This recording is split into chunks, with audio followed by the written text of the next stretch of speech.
Hello friends, welcome to the last part of my Ladakh travel series. आपने पहले 3 parts में देखी थी लद्दाख रीजन की खूबसूरती और इस पार्ट में मैं आपके साथ शेयर करने वाली हूँ उसके पीछे की कहानी.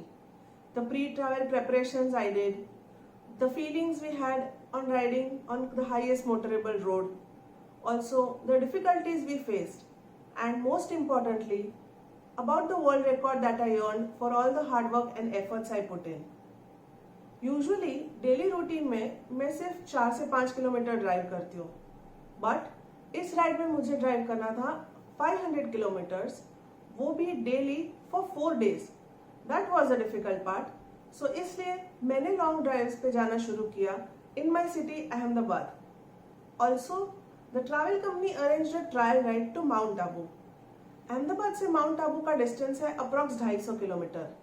सो वी अटेम्प्टेड वहाँ पे जाके वापस आना in just 1 day so that हमारी ड्राइविंग कैपेसिटी टेस्ट हो जाए. ऑल्सो लद्दाख में हमें ट्रैवल करना था in mountain, so Abu again serve the purpose and we intentionally came late ताकि नाइट ड्राइविंग का भी प्रैक्टिस हो जाए. इस वीडियो में मैंने एक इन्फो भी डाला है about the travel checklist. So if you are travelling to Ladakh this will be helpful to you. Hope you enjoy the video.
ए कुदरत, तेरे दर पे हर शहर ने कुछ अलग सा स्वागत किया.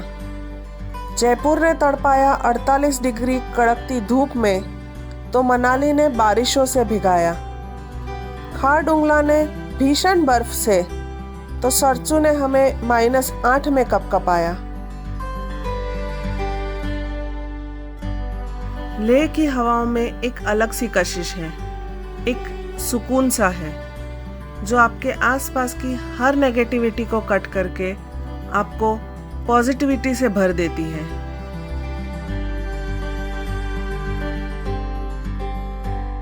सरचू की -8 डिग्री वाली फ्रीजिंग रात में एक नायाब चीज देखने मिली. उस रात मैंने बादलों को जमीन पे उतरते देखा. ए कुदरत, तेरा क्या कहना, खूबसूरत नज़ारे तेरा गहना. वो पंछियों का चहकना, ऊंचे आसमां में बेपरवाह उड़ना, वो 4 पैर वाले पशुओं का मौज में जीना, उछल कूद मचाना, वो विशाल पर्वतों का कभी हरियाली से तो कभी बर्फ की चादर ओढ़ना, वो सूरज का बादलों के पीछे से लुका छिपी करना और पहाड़ों पे कई आकार की चित्रकारी करना, वो फूलों का पहाड़ों पे रंग बिखेरना और हवाओं में खुशबू फैलाना, वो बारिशों का मिट्टी को भिगाना और सौंधी सी महक को जगाना, वो आसमां की परछाई से पानी में रंग बिखेरना और हमें नायाब रंगों से सजे नज़ारे दिखाना. ए कुदरत, तेरा क्या कहना, खूबसूरत नज़ारे तेरा गहना. जितने खूबसूरत नज़ारे थे उतनी ही कठिनाइयों से भरा सफर था। हमारे ग्रुप में से एक राइडर की बाइक इम्बैलेंस हुई एक पत्थर पे और बाइक गिरी सीधा वैली में। थैंकफुली वो लड़का रोड पे गिरा and was totally unhurt. Please be careful while driving on these roads as there is no railing on most of these spiral hilly terrains।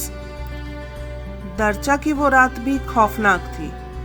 रात 2:30 बजे लौटे राइडर्स ने बताया कि ऊपर का हाल बेहाल है and said it's risky and deadly to drive in pitch darkness and severe snowfall। अगली सुबह only 2 of the 6 groups at Darcha headed to reattempt Baralashla, one of them being ours, और बाकी के लौट गए मनाली की ओर। उफ, वो सरचू की खौफनाक रात। पतरे के गोडाउन में सोना इतना स्पूकी गोडाउन था कि नींद ही नहीं आई। वो 3 घंटे we only light down to give rest to our body. वहीं चांगला पास पे राइड से पहले हमें खबर मिली कि रात एक ट्रैवलर खाई में गिर गई, instantly killing 6 people.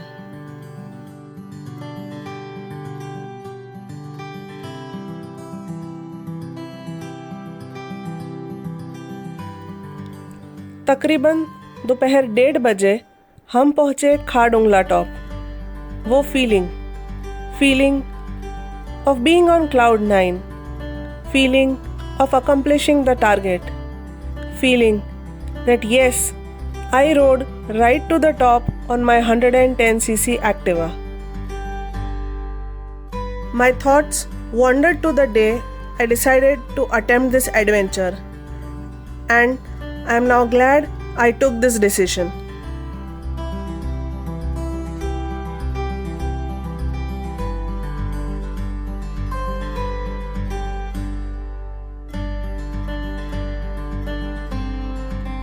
Khardungla pass cross करके जो रिएक्शंस मुझे मेरे फ्रेंड्स, दूसरे ट्रैवलर्स, आर्मी ऑफिशियल्स और लोकल्स से मिले, उसने एहसास दिलवाया that I have actually done something special and unique. एक आर्मी ऑफिशियल का ये कहना कि आपको तो सैल्यूट बनता है कि आपने इतना लंबा सफ़र एक्टिवा पे तय किया है।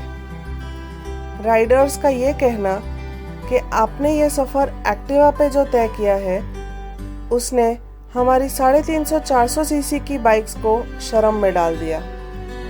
वहीं कुछ राइडर्स ने क्लिक किए pics with me and my Activa. This made me feel proud and happy that I took this risk. It's truly said कि जब आप कुदरत के बीच उसकी खूबसूरती को निहारने जाते हैं, उसके बीच खुशी ढूंढने जाते हैं, it supports you throughout, और अगर आप उसे डैमेज करने जाते हैं, it gives it back. I went with a motive to enjoy the natural landscapes, and mother nature supported me in every possible way to sail through these difficult terrains.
have come to the end of my Ladakh travel series. It's truly said that you get good results if you push your limits. I pushed mine and earned a world record and appreciation from people around me. I take the opportunity to thank a lot of people. Firstly, thank you Team World Treasure for taking the initiative of taking women on Activa to Ladakh. Thank you to my friend in Team World Treasure who informed me about the same. Thank you BRO for maintaining good roads in that region. Thank you World Records India for felicitating me for my achievement. Thank you Mother Nature for supporting me throughout the journey and showing me different beautiful landscapes each day. Last but not the least, a big thank you to all of you for showing all the love to my previous videos. So here I say bye-bye to all of you. Take care, stay safe until we meet next time.